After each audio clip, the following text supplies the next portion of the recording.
We've been talking about the revival of normativity, the idea that norms, which had faded out, people, well, really through a combination of cynicism, of boredom, of the devastation of the First World War, and a variety of other factors, seemed to be essential after the Second World War. There was clearly a distinction to be drawn between good and evil.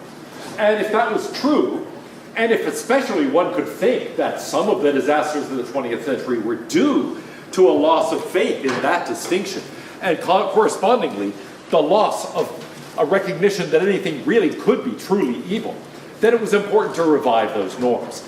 By the 1960s, it was clear that not only the United States, but a variety of other Western countries had moved in the direction not only of trying to reconstitute a sense of social justice and other norms, but also did that specifically in the context of the liberal welfare state.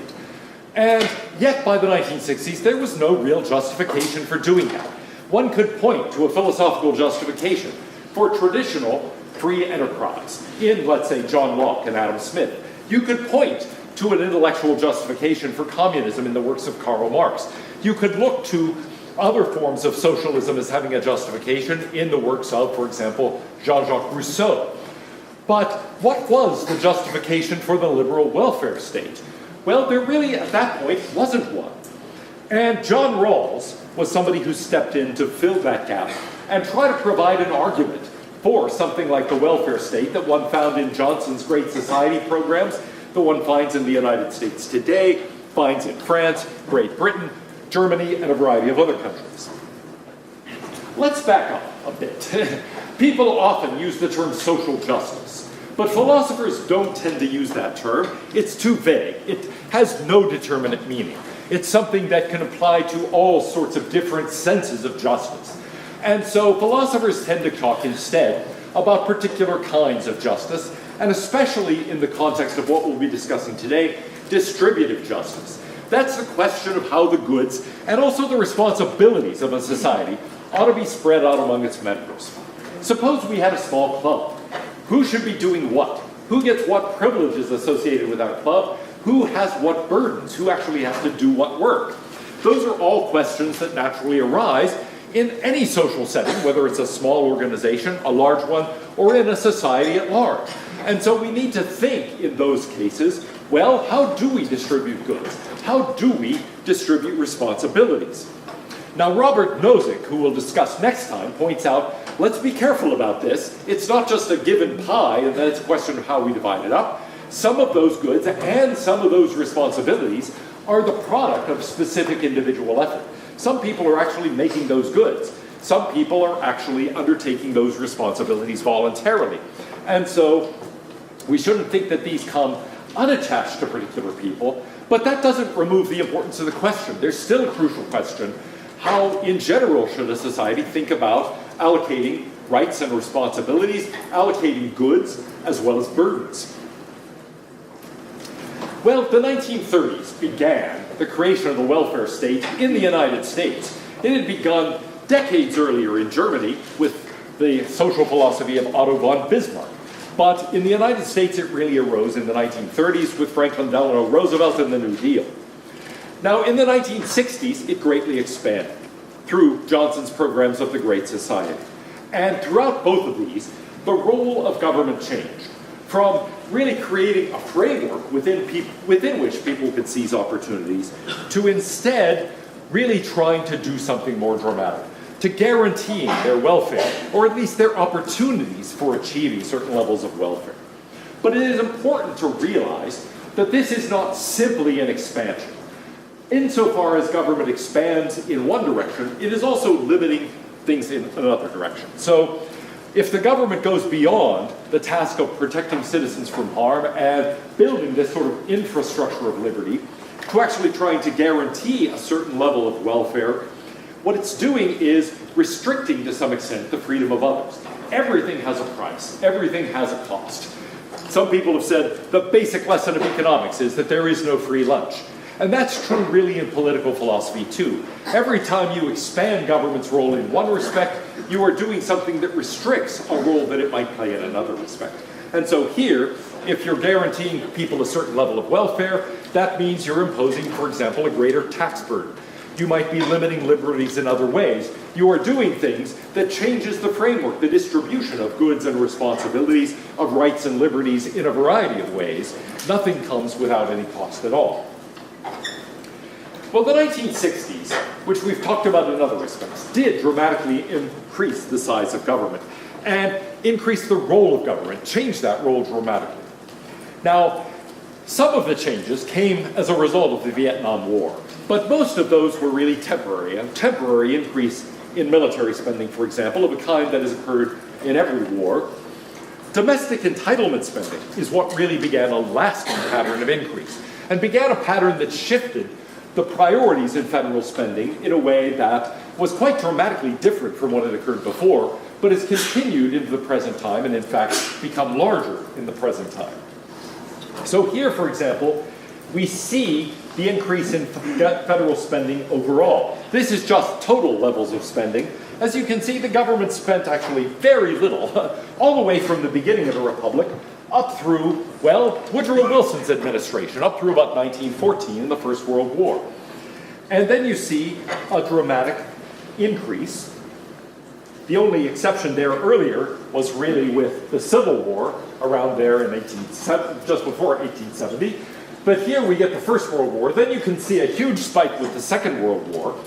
But you can see starting in the 1930s, this overall pattern of increase. Yes, suddenly dramatically with the Second World War, but continuing really all the way through, well, in this case 2010, which is where the graph ends, but things since 2010 would not have changed this very significantly at all, continuing that overall upward motion. So, the federal government has gone from spending 3% of the gross domestic product to 24%. It is now virtually a quarter of the economy. Well, there are a number of things that were milestones here. One of them was FDR's creation of the Social Security system, something that transformed government's role and turned it into, in effect, a large old age insurance company. But there have been others. One of them was Johnson's program, Medicare, that was a crucial part of the Great Society, taking over medical care for the elderly. Johnson himself was, in many ways, one of our most effective presidents. Now, how was that true? Partly it was that he had spent decades in Congress, first as a congressman and then as a senator. He was extraordinarily good at relating to other people in Congress. We've had a lot of presidents who have had policy initiatives, but were not actually very good at accomplishing them, partly because they didn't have strong relations with Congress. John F. Kennedy was actually one example of such a person, was inspiring to the public, expressed high ideals, expressed programs that in many cases were actually enacted, but after Johnson took over the presidency.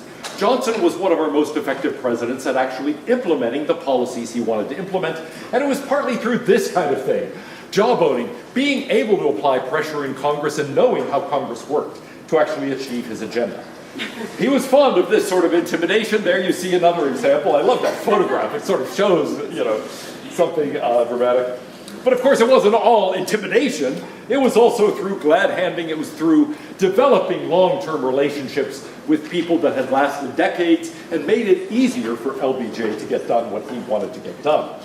So he was somebody who saw himself in the tradition of Abraham Lincoln, in the tradition of Franklin Delano Roosevelt, doing something to guarantee the welfare of citizens by using the federal government in a positive role. And here you see him campaigning for some of his Great Society programs. There you see him with his opponent in the 1964 election, Barry Goldwater. He ended up winning the election in 1964 overwhelmingly. And here you see a county-by-county map, which shows just how dramatic that was. Now, what was the Great Society? It was really a combination of programs, the kinds of programs that Rawls was then in the process of trying to construct a philosophical framework to justify. Johnson began his administration by saying the administration here and now declares unconditional war on poverty. The war on poverty was one of his most consistent themes in domestic policy. And a number of acts of tremendous significance followed. One was the Civil Rights Act of 1964 the Voting Rights Act of 1965. The Civil Rights Act of 64 was not the first Civil Rights Act. Earlier ones had been passed in 1957 and 1960, but they were judged to be not going quite far enough in a variety of ways. The Civil Rights Act of 1964 is the one that has been subsequently amended and supplemented, but still controls much of the framework of law concerning civil rights today. There was the Equal Opportunity Act, the Elementary and Secondary Education Act. The government began putting vast new amounts of money into elementary and secondary education. The Medicare Act that created the system of old age health insurance, and then the Rent Supplement Act, which created a program to try to subsidize rents for those of lower incomes. But as you can see here, Johnson signing some of these bills. There, the Civil Rights Act, the Voting Rights Act. Here, another very important bit of legislation, the Immigration and Naturalization Act of 1965. It rewrote American immigration law. That had happened in the early 1920s. There were vast levels of immigration from the 1880s, or really earlier than that, really throughout the history of the Republic up until about 1924. Then it was vastly restricted until 1965. Very few immigrants entered the country between 24 and 65. But since 1965, that's changed, and there's now a much larger wave of immigration than there had been even before. So in fact, if you look at the history of immigration into the United States, you see it forms this kind of graph. So you can see a significant bubble around the 1850s, another one around 1890, then growing into a really vast one around 1910, then a dramatic restriction in the days of the First World War, and then a sort of very low level throughout the 30s and 40s and even 50s, but then a tremendous increase starting in 1965 or even a little before that. And you can also see that the countries from which people have immigrated to the United States have changed. Almost all the countries on the left side of that are European countries, and almost all of those on the right are non-European countries. And this tells you what the most common jobs held by immigrants are, state to state, which I found, I don't know actually what this implies, I just found it interesting and amusing. What year is this? Sorry? What year is this data? This is current. Oh. So it goes from Texas housekeepers to Ohio college teachers. So anyway, it's really quite interesting. Now, the 1960s, as I've said, did oversee not just the beginnings of a vast change in American society, but also a vast change in the conception people had of government. We've already seen that. Yes, but I wanted to focus on the change in spending that had to do with what government's job really was. What is the main job of government? Up until this point, it had really been viewed as, well, defending the people.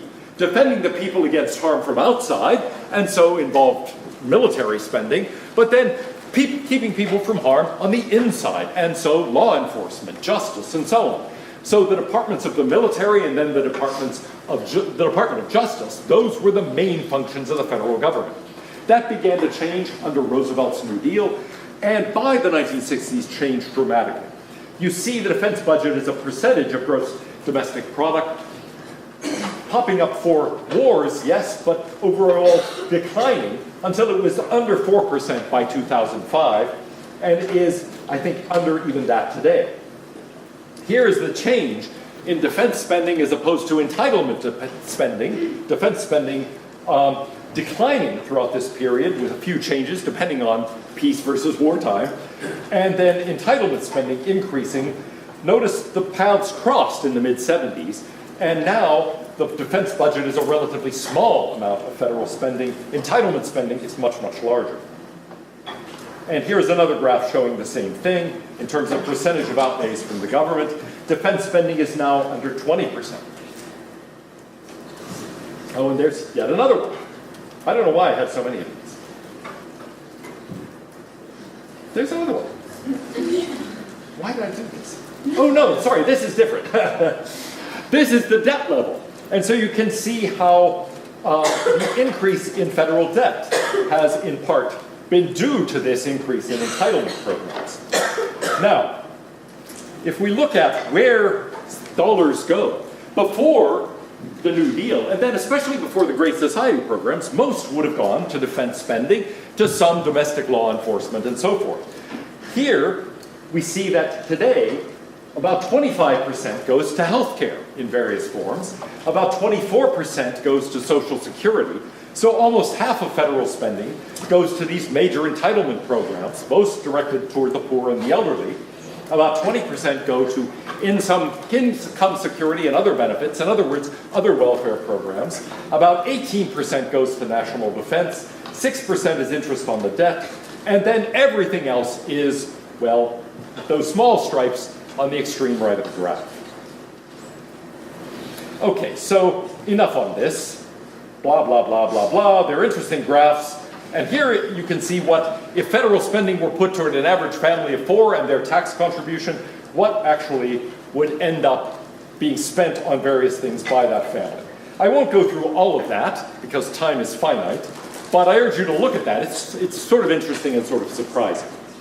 Now, the question is, if there was such a dramatic change, and if today most of federal spending actually goes toward welfare programs of various kinds, the products of the New Deal and of the Great Society programs, well, then what justifies that? That is, after all, a dramatic change in the conception of government, what its role in society is, what it ought to be doing. What is the justification for it? There really was no theory behind it. Well, it was into that gap that John Rawls stepped in a massive book called A Theory of Justice. It compiled together and added vastly to a theory that he had been developing in a series of articles for some time. It was followed up by other books by Rawls, Political Liberalism, and some others. His core idea is this. He spent his career teaching philosophy, first at Cornell and then at Harvard. He was the most influential political philosopher and one of the most, maybe the most influential ethicist of the late 20th century. He argues for a conception of justice as fairness. Now that almost sounds like a triviality, right? To be just is to be fair. You might think, well, yes, that's like having a theory of courage is bravery. It's not really doing anything but substituting a synonym. But Rawls doesn't mean that. As we'll see, he has a certain conception of fairness that he thinks is uncontroversial. And he claims that out of that he can get a much more dramatic theory of justice in a political context. Justice in the sense of distributive justice, but also in a broader sense that tells you basic things about how society ought to be organized. So here is the fairness idea. He says that the principles of social justice, very broadly speaking, are those that people would select in a certain ideal situation. In particular, if people were free, if they were rational, if they were self-interested, and if they were equal, they would together agree on a framework for society, for the distribution of goods and responsibilities within society, for the distribution of rights and liberties. They would accept these principles to govern their association. They would accept them voluntarily. They would be acting freely. There would be no coercion. They would be rational. It would be an entirely reasonable choice. They would be self-interested. They would realize they benefit from living in a society with these principles of justice. And finally, they would all contribute equally. This is part of the idea of fairness. We all meet together to decide, as it were, what principles will govern our association, and nobody gets more of a voice than everybody else. Everybody gets to determine this equally. So imagine that a variety of people are starting a club. And in starting the club, you've got to come up with some rules. And you might think, well, all right, good. What would it be to derive these rules in a fair way? Well, everybody would have to participate, and equally, in deciding what these rules would be. People are going to have to do that freely and rationally, and on the basis of their own self-interest. So, why each of these? Well, the equality. Suppose we're forming this club, and I say, okay, let's form a club, a philosophy club. Yes, it's going to be a philosophy club, and I'll tell you what the rules are. You don't get any say. Does that seem fair? No, right? That's not fair. I mean, especially if I say, look, this is something we're in together. I mean, ignore the fact that you're a student and I'm a professor and all of that. This is just going to be like a reading group, a book club for people interested in philosophical topics. And guess what? I get to pick out the readings. Now, you would say, well, that's not much of a club, that's just a class, okay? And so that's going to feel like it's not very fair. What if I say, no, we're all going to have an equal say, but if you don't agree with the books I want, I'll beat you up. That doesn't seem very fair, right? You're supposed to be choosing these freely, not under coercion. What if I say, yeah, we're going to choose them freely, and to choose them, I'm trying to interfere with the rationality here. I'm going to get you all really, really drunk. Okay? You might think, well, no, I don't trust the result of a bunch of people who are so drunk out of their minds. Well, let's read, I don't know, let's read, what's a Dr. Seuss book? The Cat in the Hat, okay, and discuss the philosophical themes of The Cat in the Hat. I mentioned that because actually just yesterday I got asked to give a cover blurb for a book on Dr. Seuss and philosophy. And so I said, of course. Who wouldn't want to do that? I don't know what Dr. Seuss has to do with philosophy. I have to read the book. Okay? So I don't know what I'm going to say. Probably say, 5 stars upon bars. Now, self-interested, yeah, I don't want you to do it out of the goodness of your hearts. Rawls is concerned that if we make this depend on an ethical theory, then people who have a different ethical theory are going to say, well, that's not my concept of justice. He wants something that people who have different approaches to ethics, different personal views of the good, different conceptions of what the good life really would be for a human being. He wants all of them to be able to come together in a political society and jointly agree. So he doesn't want it to depend on a particular conception of the good. In fact, people should be choosing this on the basis of their own self-interest. And we want them doing it equally. So, there's a general idea behind this, an idea that is part of any social contract theory. Here's the idea behind this theory. Originally, I think, thought up by Thomas Hobbes and a variety of others, implemented by people like John Locke, Jean-Jacques Rousseau. Here's the thought. Government has immense authority. It can decide whether or not you get to roam freely or whether you have to go to prison. It can even decide whether you have to go fight a war, whether you are to be put to death. What justifies that kind of awesome authority over human beings? Well, the answer is people would agree to it, okay? Here's what makes that kind of government authority legitimate. People would choose to live under it as opposed to the alternative. That is to say, it is rational for us to place ourselves under that kind of political authority. It is the reasonable choice. The alternative is worse. So, what is it that makes a government legitimate? If people would voluntarily submit to its authority. Now, that suggests that the justification of a political organization is that it is rational for people to choose it. It is, in the end, a rational form of organization. So we have to imagine 2 states. Okay, the state of living under government, under that kind of awesome authority and power, and then the state of nature, a state without any government authority. Which would you choose? So, we have to envision, we've got this state, the state of living under government. We might know what that means, but then a state where there is no government authority at all. And here the little cartoon. Yeah, look, life is nasty, brutish, and short, but you knew that when you became a caveman. Now, which would you choose? Well, it depends what this state of nature would be like. What would happen if there were no government authority at all? What would happen if, let's say, the federal government just shut down? And not just for a week or something as Congress had some budget conflict, but really permanently. They just said, Washington, D.C. really is a swamp. You can't drain it. We're going to just all leave. And they all quit. The Democrats say, we're tired of these Republicans. We're tired of President Trump.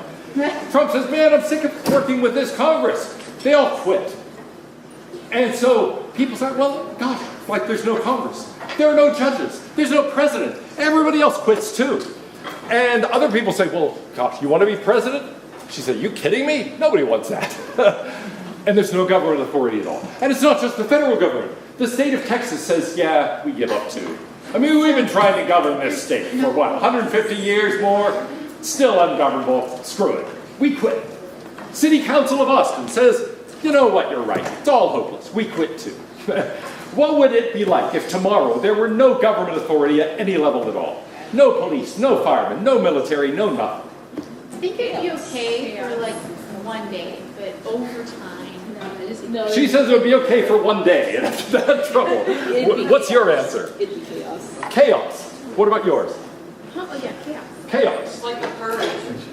Ooh, yeah, like the purge. Other ideas of what it would be like. Purge, yeah. Because someone might try to take over. Somebody might try to take over. Ah, good, if there's no authority. Maybe I would say, yeah, I've been discussing this in my philosophy classes for years. I've been waiting for this moment.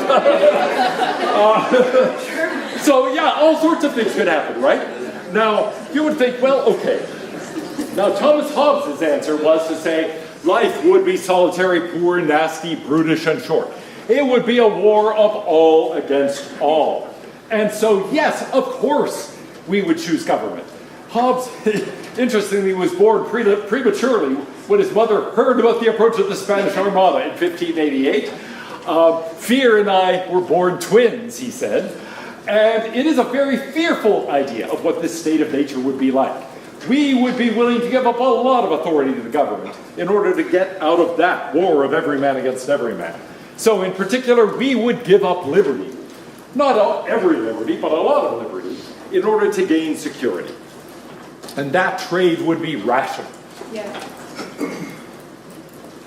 Now, he does think we would retain some liberty, keeping as much as will allow others against ourselves, but our first law is going to be seek peace.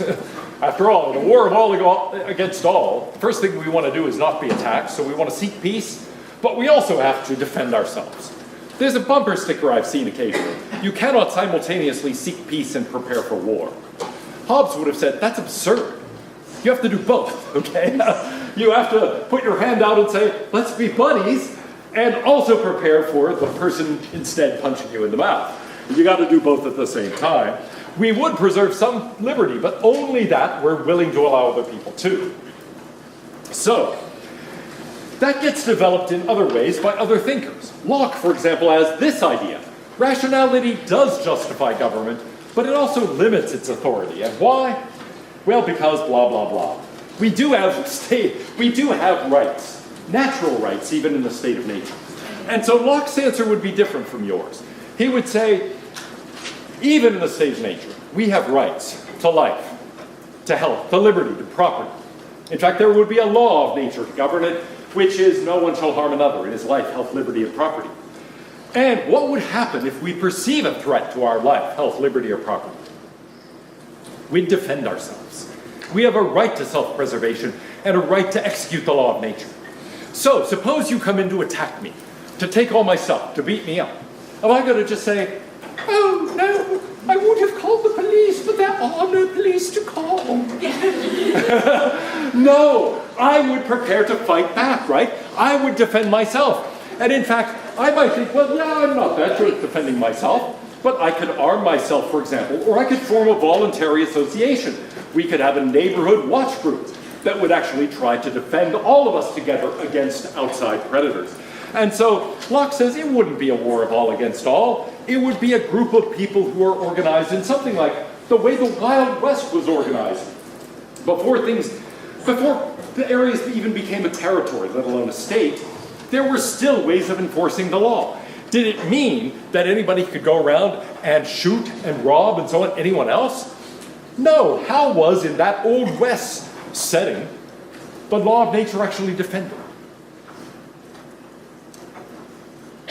I mean, at least you've seen movies. Yeah. Everybody owning a gun? Good, everybody would own a gun, right? Everybody would prepare to defend themselves. In what other way? Suppose something bad happens. You get together a posse, right? Yeah. I mean, you go after those criminals. You send out the posse to get those varmints and bring them to justice. Now, in a situation like that in the Old West, what's wrong with that system of justice? It's like, hey, you mess with me and I'll shoot you. And if you succeed in messing with me, my buddies will form a posse and they'll track you down. That actually keeps a relative peace. I mean, the Wild West was not that wild. And in fact, if you weren't a young man who frequented bars, you were probably pretty safe. But what's the drawback? Yeah, It's costly. it is costly. Now, in what ways is it costly?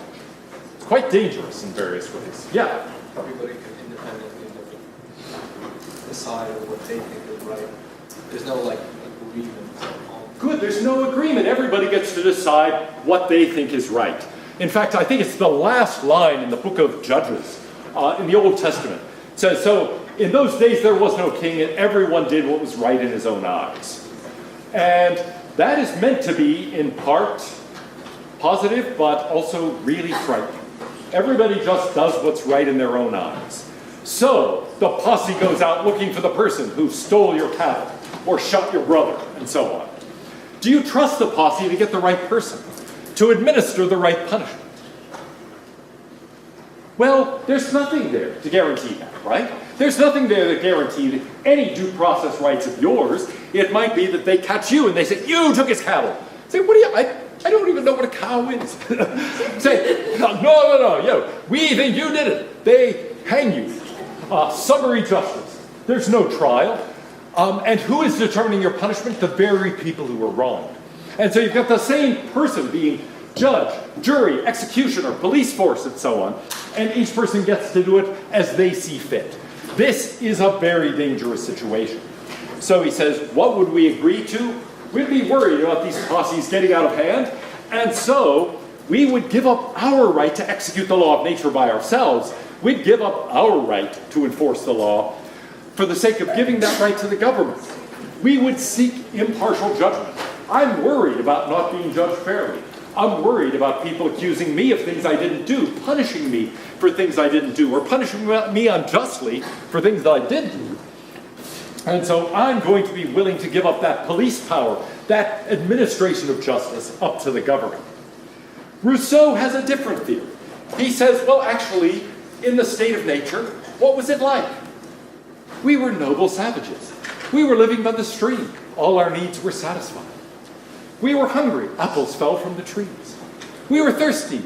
We got a drink from the stream. All of our needs were taken care of. And then, well, some people got jealous of others, and competition arose, and various bad things happened that he traces in the Discourse on the Origin of Inequality. But in the end, we form a social contract to solve those problems of injustice. Why? Well, because in the end, left to their own devices, a few will be gorging themselves on luxuries while the multitude lack necessities. So I give up everything in the sense of committing myself fully to the social compact, while I expect to gain everything. I gain my full share of the fruits of that cooperation. Well, all of that is a long-winded way of saying that in any approach to social contract theory, we have some ideal circumstance of choice. We have a contrast between the state of nature and the state of government. And we have the choice of principles by which we're going to govern our association. Will we give up basically all of our authority to the government? Only some, as in Locke?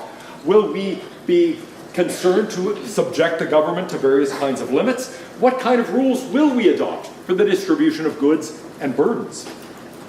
Now, here is Rawls' answer. What are the ideal circumstances of choice? The original position. This is where the fairness idea comes in. I will know all the relevant facts about society, economics, politics, etc. But I will operate under a veil of ignorance. No one participating will know the place they are going to have in society.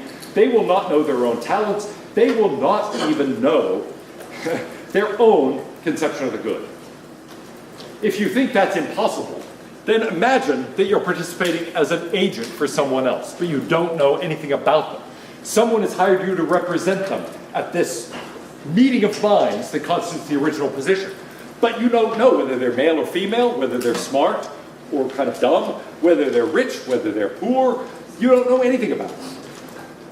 Now, the idea here is that no contingency should affect that choice. Well then, how do we go about choosing principles in that situation? He says, here's going to be our idea. It's not as in Hobbes trying to avoid the war of all against all. It's not as in Locke trying to avoid the posse getting out of hand. Instead, he says there are going to be these two considerations. First, we're going to try to make sure that everyone agrees to this.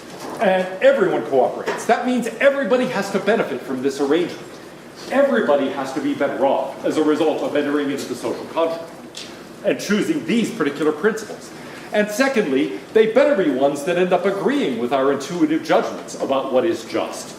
So in the end, we're going to test our principles against our intuitive judgments, and vice versa, and try to come to some kind of equilibrium where we all can agree upon these principles as just. Now the critical question: what principles would we choose? Here is the first he thinks we would choose. Each person is to have an equal right to the most extensive basic liberty, compatible with a similar liberty for others. You can maybe see here the echo of Hobbes' idea: I will retain as much liberty as I'm willing to grant others. Okay, everybody is going to insist on maximal equal basic liberties. What are basic liberties? Those basic liberties of political participation, of political activity, of speech, of thought, of property, of the rule of law. In other words, I will recognize that we're going to have to adapt these rules and enact laws in various ways as we go along. I want to be a full participant, not only in that original position where we initially decide, I want to retain my right to continue with that into the future. And then, second principle, social and economic inequalities are to be arranged so that, first of all, something called the difference principle, they are reasonably expected to be to everyone's advantage. Everybody has to agree that they are better off as a result of these inequalities. And secondly, a principle of equal opportunity. The positions to which these benefits are attached must be open to all. Everybody has to have an equal opportunity to attain these positions and these rewards. So, those, he thinks, are important. Why? Well, because injustice here would be you're becoming worse off as a result of entering into the inequality, to this agreement. An injustice is simply an inequality that ends up harming the least advantaged people. Because if you're already at the bottom and an inequality harms you, you're worse off as a result of that set of institutional arrangements. You should not rationally agree to that.